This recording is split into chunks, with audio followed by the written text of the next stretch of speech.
What's up, everybody? You are listening to the Credentials Unscripted podcast. I'm your host, Matt Sterenberg, and we've got another phenomenal episode for you today.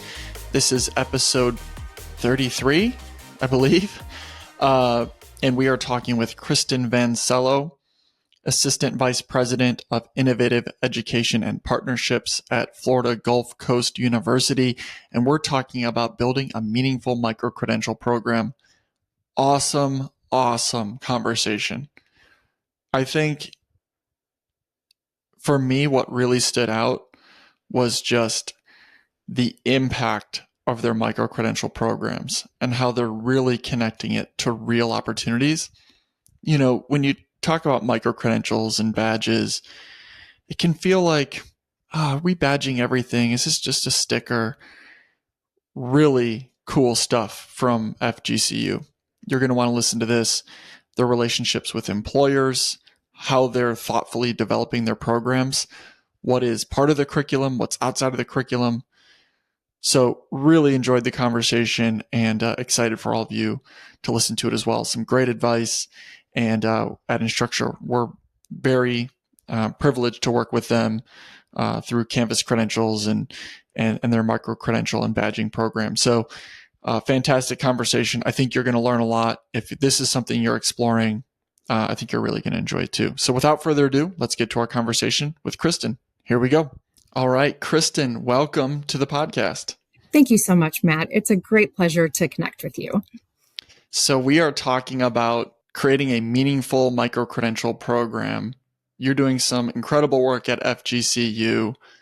Can you tell us how this started and why? Like, why did you take on this work at FGCU? Well, I think that is such a great starting question. And what I can share with you is that, we have been blessed to have extremely innovative and talented leaders at our institution who have for many, many years known that we really need to do a great job at connecting with our employers, all in the frame of reference for student success.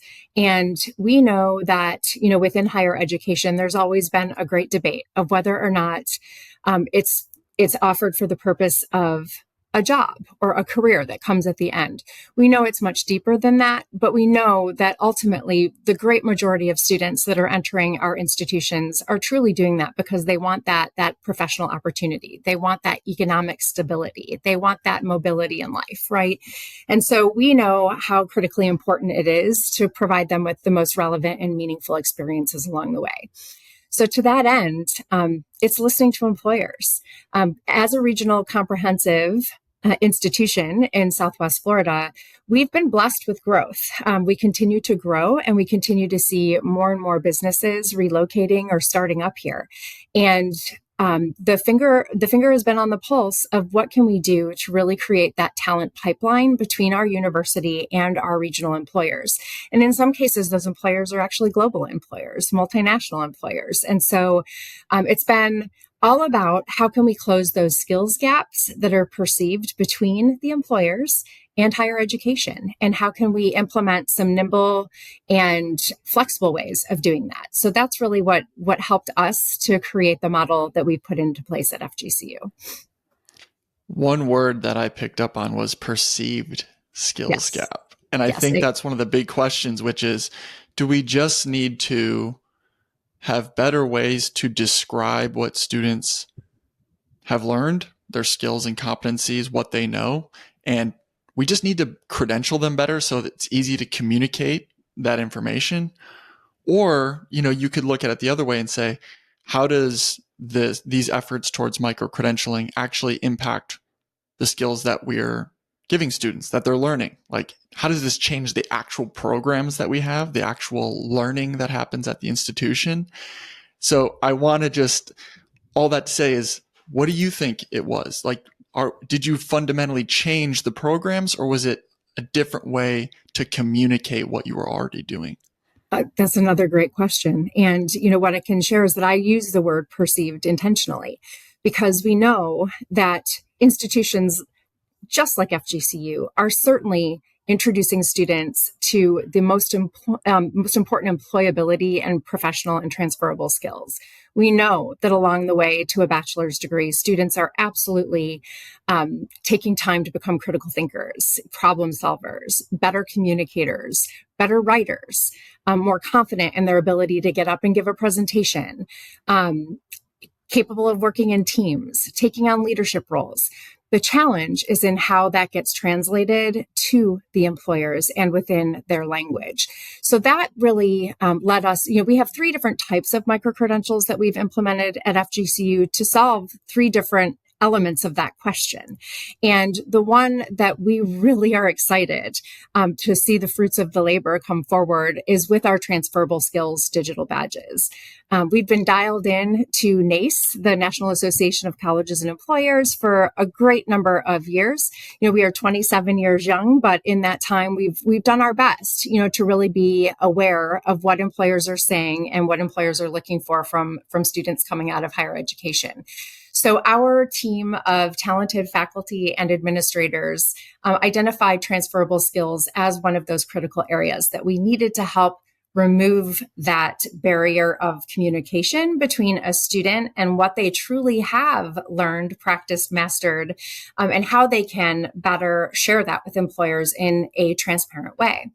And so we took the 8 standard competencies that NACE has established that have been tweaked just with minor changes along the year, along the last, I'll say 5 years.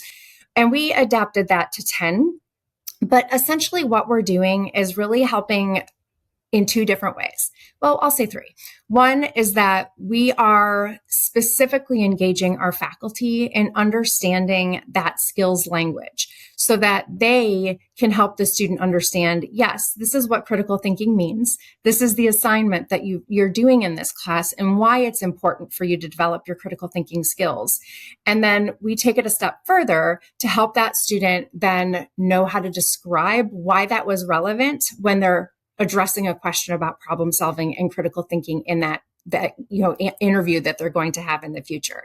So one of the populations that we're really working with is, to break down those silos between the conversation of employers and higher education and academics would be, how can we be more transparent with students to understand these skills are truly part of their curriculum and that they're going to have it throughout their entire degree program and they're going to build upon it as they progress in their degree programs. So that's one element.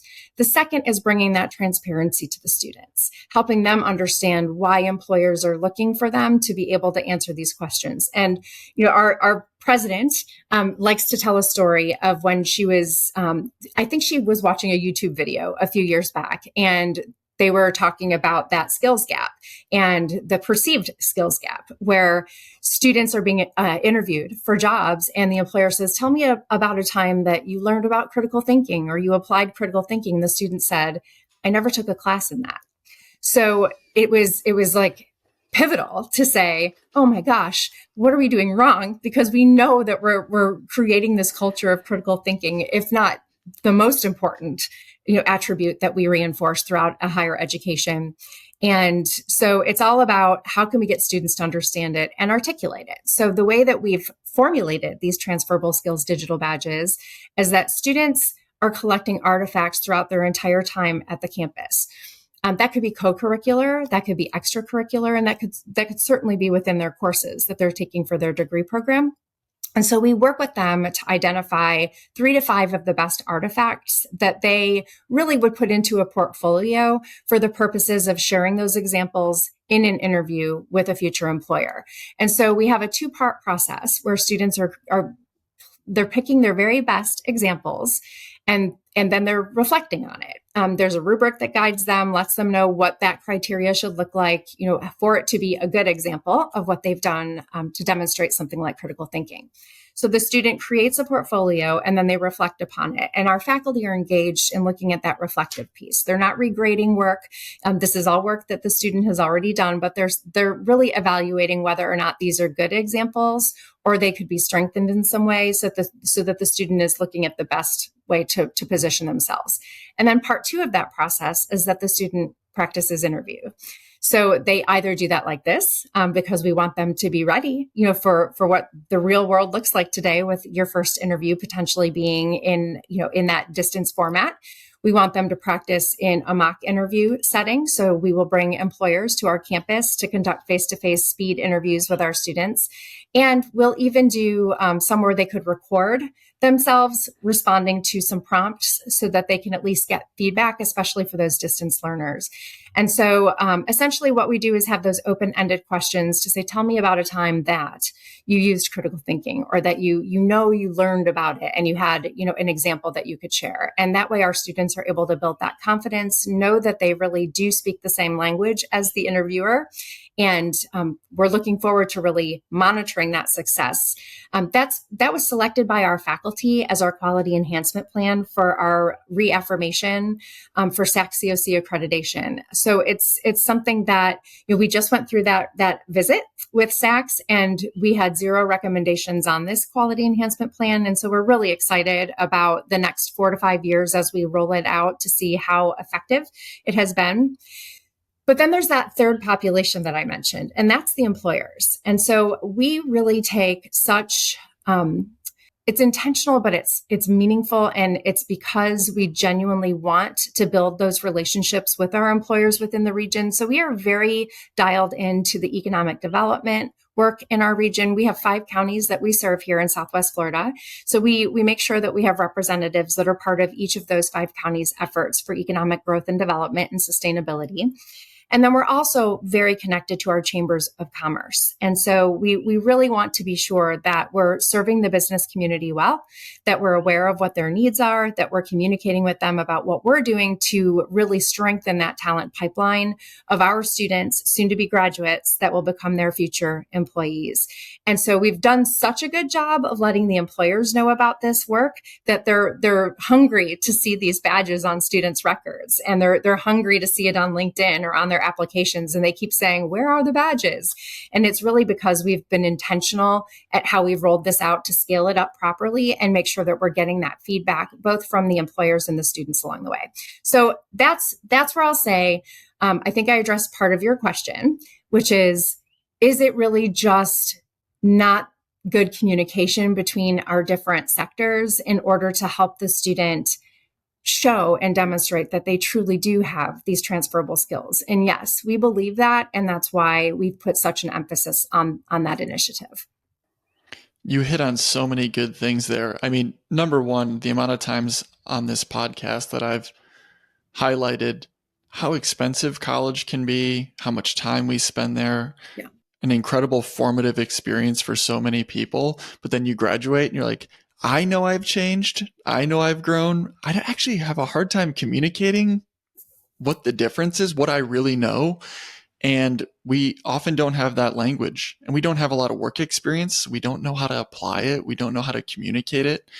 And so the fact that you have these kind of, I would call it like wraparound services related to these programs, I think that's a huge takeaway, because it's kind of a cop out to just be like, oh, we badge it, and we don't really communicate what it actually means for the student and their next educational or professional opportunity. The fact that you're making sure that they know how to communicate and describe it themselves, rather than just saying, oh, we gave you a badge, the metadata is in there, the skills are described in there. It's like, what do I do with this? When I'm in an interview, I can't just say, didn't you tell look us at my when badge? you worked with a team. Yeah, actually, let me just share my screen. I'll show you my badge. Yeah. And then the work that you're doing with employers, that's the big question with micro-credentials or these alternative credentials. Like, no one's asking for these, but the fact that you are, like, that's the big challenge, right? Is, when I applied online, no one asked for my badge or micro-credential. But the work that you're doing with your regional employers, now they do expect it.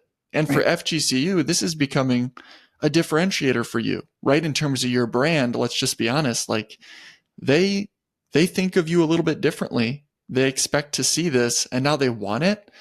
And it's going to be a better feedback loop because you're communicating with the employers. They're seeing the graduates and the quality of their work when they're employed. Yeah. And that's critical, because most employment is regional. And the value of that is you actually can get a better understanding of what the results are of these initiatives that you've put in place. Yeah. And I think that's a really great point. And, one of the things, one of the other categories of micro-credentials that we've launched, it's so fun. It's fun, it's innovative, and it's really a direct response to what the employers have been saying for years. Can you help us? Can you partner with us? Can you help build that volume of alumni that will come work for us, that want to work for us, that want to learn more about our industry, our company?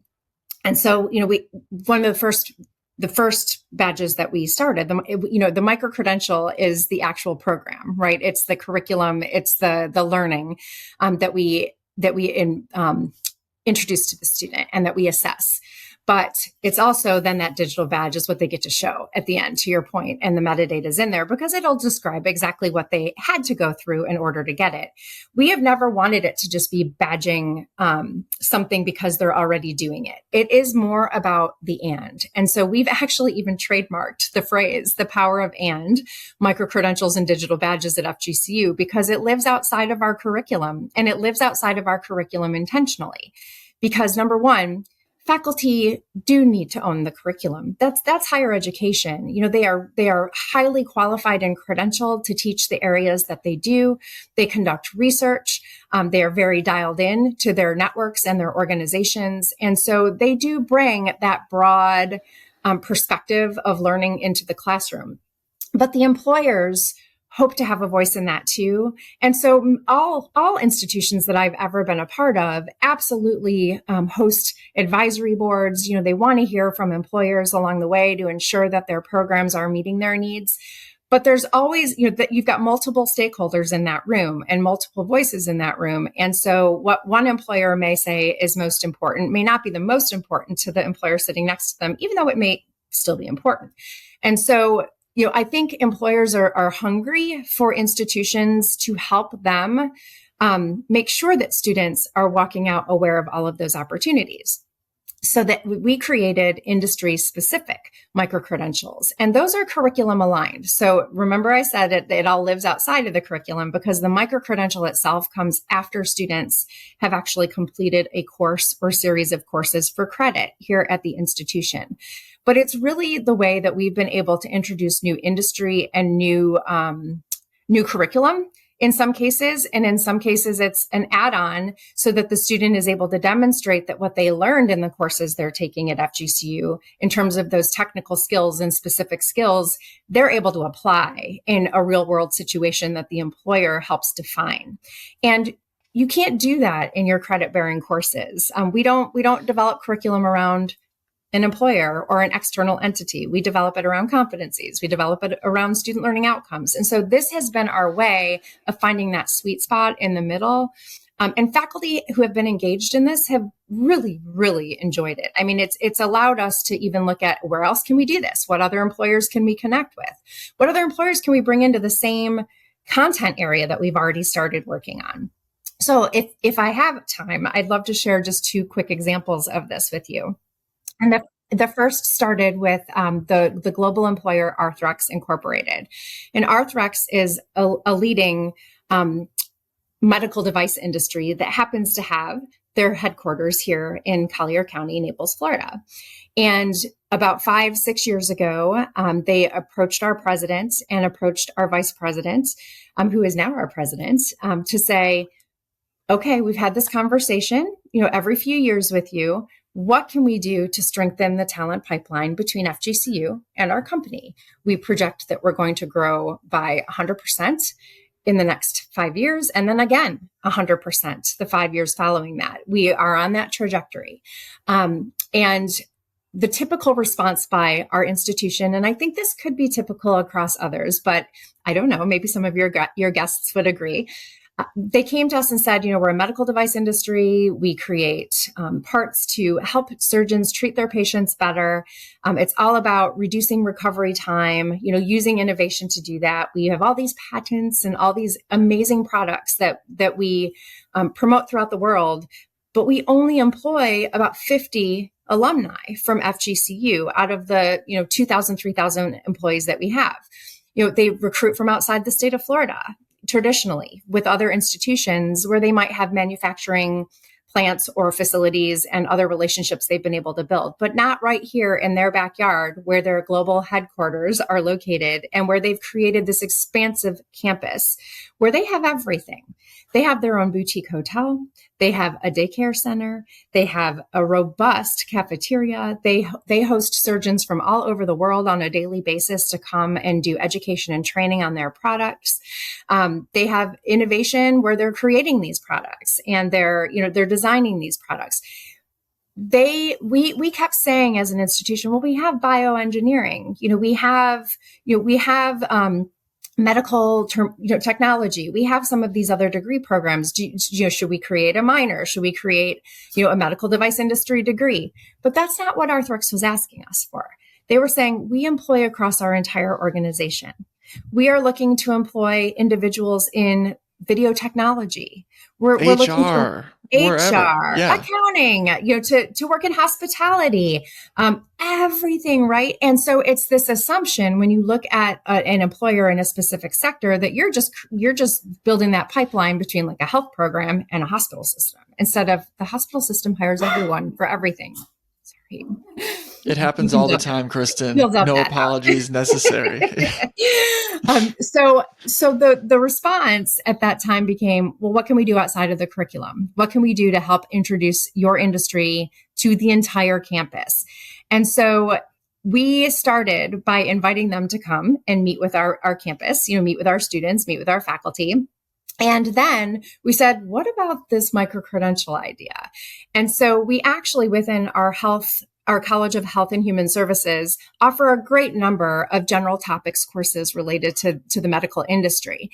And there was room to create a new elective course at the undergraduate level that would focus more on the industry.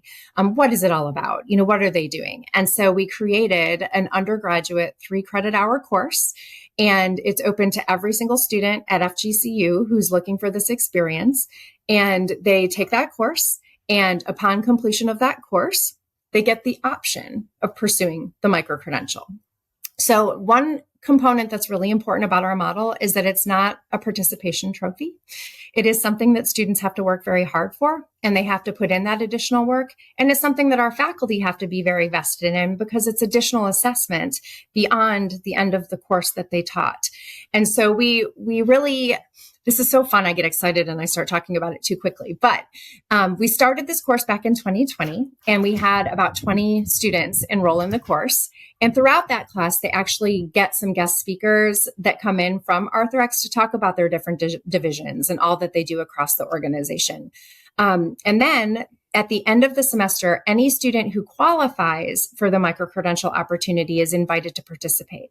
So the students actually have to earn a grade of B or better in that course in order to even be able to pursue the micro-credential. And there's a really important reason for this that I'll tell you about in a second.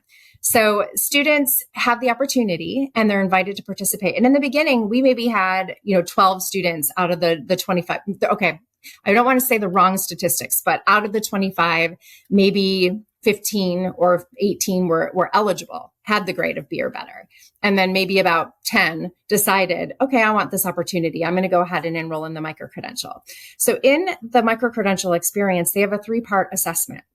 The first is that they have to do a very quick recall of critical information they learned in the course related to the industry that is in the form of a multiple choice test. And they've got a little bit of time. It's timed. If they do it successfully and they earned a grade of B or better on that assessment, then they move on to part 2. And part 2 is very rigorous, Matt. They have to write a 10 to 15 page research paper where they've done a full-on literature review of the state of patient care. They have to pick one of the products that's come to market or coming to market with Arthrex, and they have to research, what historically was used in this field in order to treat patients, and why is this innovation going to improve and be a better result. And they have to conduct that research paper. Why? Well, Arthrex told us it's really important to us that our professional staff understand the value of research. They are able to articulate it. They're able to understand the why we do what we do and the culture. why we will always be striving for continuous improvement and helping doctors treat their patients better. That's actually their mission statement. And I think I've said it 3 times now. And then they want them to be able to organize their thoughts in a very academic way, quite honestly. And so after that assessment is graded by faculty, and they do have a rubric that's been, adjusted over the iterations of the course, the students who are in the B or better on the paper are then invited for the third part. And that is to come and give an oral presentation to a group of leaders from the Arthrex Corporation, division heads, vice presidents. Sometimes the CEO and president himself will pop in to listen to the presentations. And then we also have administrators and faculty from FGCU that attend those presentations. And over the years, as we've done this since 2020, more and more of their peers that they might work with in the future come in and listen to the presentations. So it can be a pretty grueling process because you come in and there's this room full of professionals that is going to listen to your presentation. And so the students give their presentation. Everyone in the room has the opportunity to provide feedback on a rubric, and the students who come out on top will earn that digital badge. So why would a student want to do this? Why would a student take the time to write a research paper after their class is done and the grade has already been received? Because Arthrex will guarantee them an interview. And especially in this day and age where so many individuals are, for lack of a better term, weeded out of that process because of AI and other advancements in the human resources world, our students are earning that golden ticket.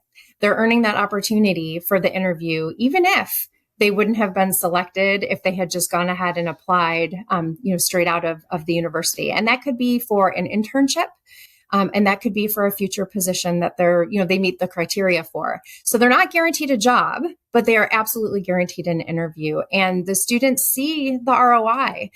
The employer sees the ROI. The amount of time that they invest in this relationship with our university, it's hard for other employers to make that same type of a commitment. When you have your leadership team participating in conversations with faculty for months and months and months, and then reviewing and improving every semester, that's a lot of time. But they absolutely are dedicated to that. And we even have some additional micro-credentials that have stemmed off from that are focused in on some of their more unique roles like professional sales, and some others that are coming down the line in the future because they see how successful this has been.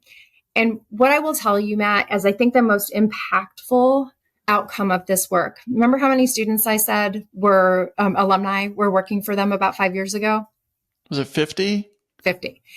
There are over 600 FGCU alumni working for them now, 5 years later. Now, those 600 students did not earn the micro-credential or the digital badge. That has been a much smaller number.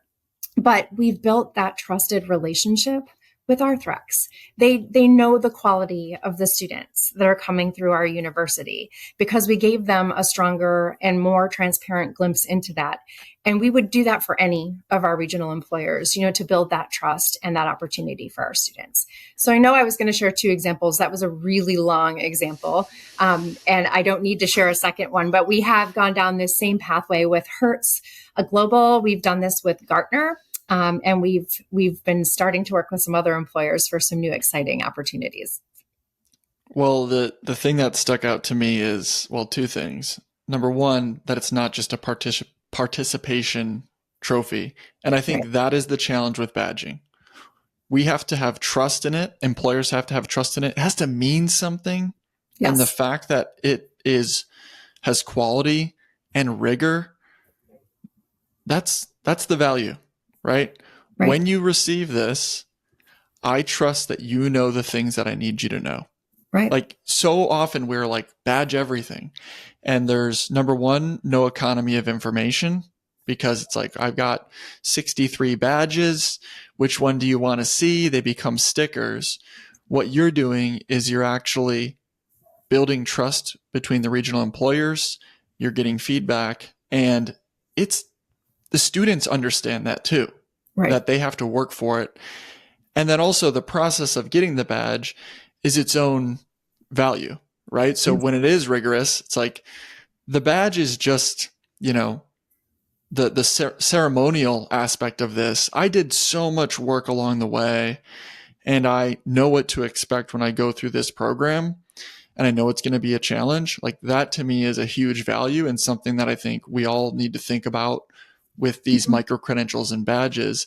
The other thing that I wanted to highlight is, I think there's probably people out there that are, let's call them purists, like higher ed purists, that are like, you know, working with these employers, like, we don't work for them. We're an institution. We want to do our own thing. It's not our job to prepare students for their specific industry. You know what I mean? And I think there's a challenge out there that people think these short-term or shorter form credentials are going to replace the degree or something like that, or that there's maybe just a theory out there that they want to push against it, if that makes sense. It does. How have you dealt with that with faculty, of like, how do we make sure that what we're doing is not completely specific to an industry, even though we want our students to be employed there? I think that is kind of, if you polled a number of faculty members, they'd be like, I don't want to change my whole curriculum for one industry, if that makes sense. Exactly.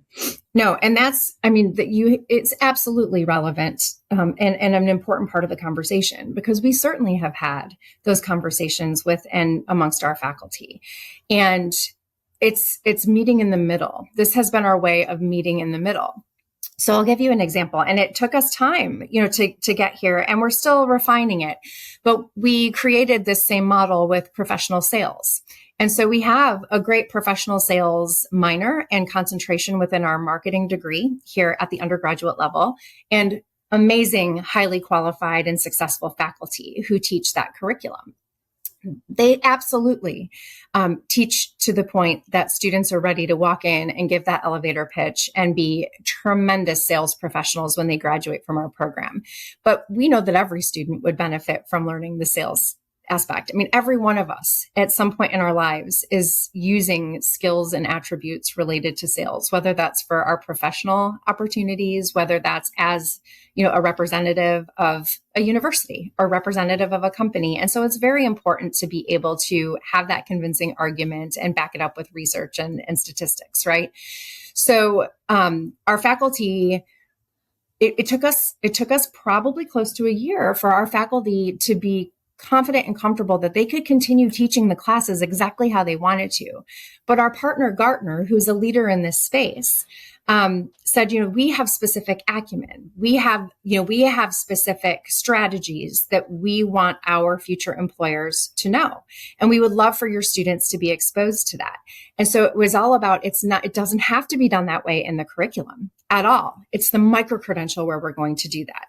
So you continue to teach the theory. You continue to teach across the entire area of your discipline.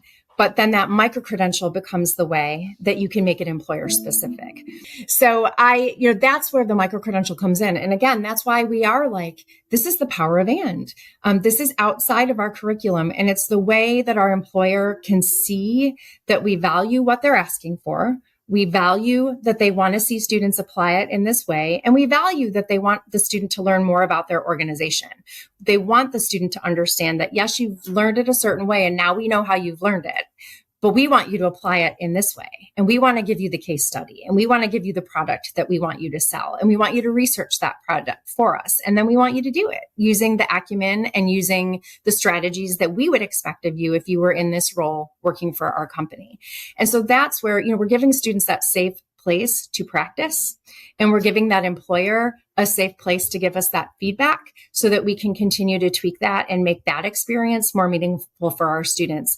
And I really do believe that the overarching outcome is that faculty are becoming more aware because they're involved in these conversations directly with employers, and not just in those advisory committee meetings where, yes, they have, many voices around the table saying some similar things, but this is an opportunity to do that where you're really hearing specifically how students are going to use the skill once they're employed.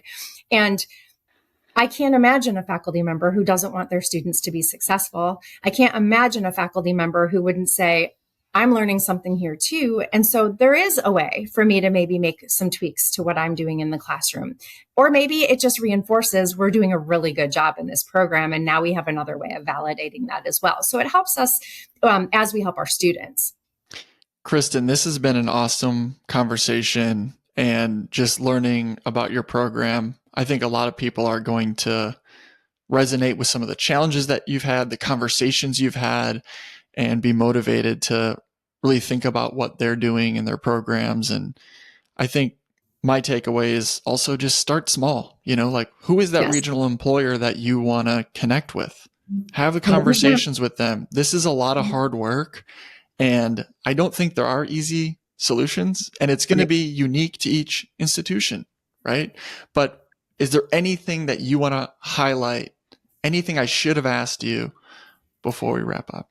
Well, the only thing I'll share with you is that we're employing the same model when it comes to continuing education and workforce and professional development. So we are not taking the approach of, we know exactly how to teach customer service skills. We know exactly how to teach, some of these professional skills. Let us create a program and bring it out to you, employer X, so that we can help, fulfill your workforce needs. So we employ that very same model where we don't develop a program unless the employer is specifically asking for it.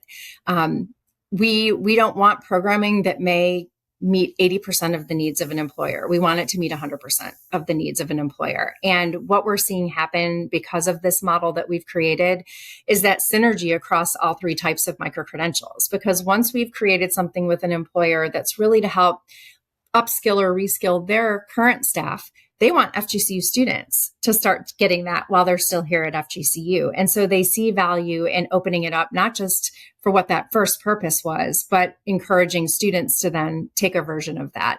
And it's even gone further where we can open this up to, aspiring high school graduates who might want to enter the workforce right away.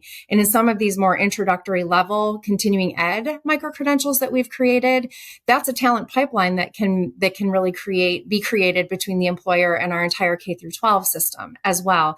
And so that's some of the exciting work, is just seeing where, we can take those competencies and skills and really see how they can apply to a variety of audiences and really help with regional workforce needs. The other thing I'll mention to you is that there are really great resources that many of our colleagues across the country and the globe have been working feverishly to put together, because this is a rapidly growing movement. And, the conversation around quality and consistency is certainly a hot topic. And we've had the pleasure of engaging in a number of those conversations with different organizations. So one in particular is Credential As You Go. And that has been, just so meaningful to see how other institutions are doing this, because it will never be one size fits all. It's going to be hard for employers to understand the differences in what we're all doing. And then there's even others outside of higher education, of course, that are badging things and badging those opportunities. So it's important to share what your definitions are and to share what your model is and why it's unique and why it's really going to fulfill those workforce needs. The other resources right now, the UPSIA Organization for Professional and Continuing Education and Online Learning, they've created a peer network of U2B, so university to business leaders, to talk about the way that these things are being done.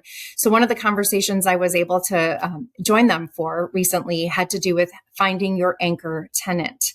And that speaks exactly to what you just said. If you find that one employer that is well respected and recognized within your region or your community, and you start small with that one employer, the other employers see the value of how you're responding, and they, have that anchor tenant.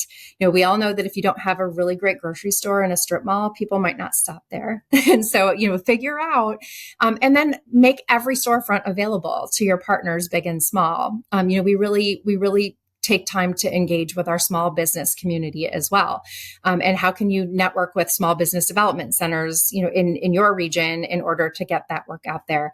And then it's also the collaborative components. We are so fortunate in Southwest Florida. We have an amazing community collective called the Collaboratory, and they've created the Future Makers Coalition, which has grown to be more than 250 individuals representing more than 150 organizations, both in the nonprofit nonprofit and for-profit sectors. And we come together and have been for over a decade to talk about the systemic needs and changes within our region. So we're all part of those conversations. So where you may or may not have access to that kind of a collective conversation, it's time to break down those silos and really have those conversations and bring your partners, bring all your educational partners, all of your employer partners together, and then identify, where does it best fit as we look at these workforce solutions across the spectrum and within every sector. That's important. So those are the things that I think are really important and that have been so impactful for us. Kristen, I learned a lot, and here at Instructure, we're very happy to partner with you in some of this work, and you've just put in so much time and effort, and I think there's a lot to learn. So really appreciate you joining me. I'll put some links in the description of this episode to some of the organizations and links to a little bit more of your story so that people can check it out.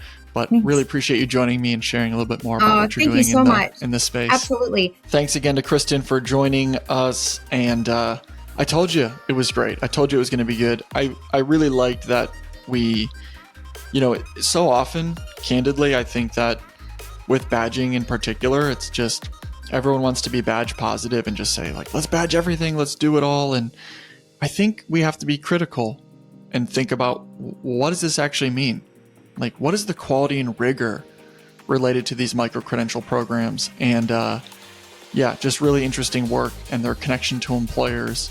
How does this meaningfully change the pathway of a student and create opportunities for them? That's what really stuck out to me. So really great stuff. I'll put some links in the episode description if you'd like to learn more about the FGCU micro-credentialing programs and honestly some of the work that we're doing with them at Instructure.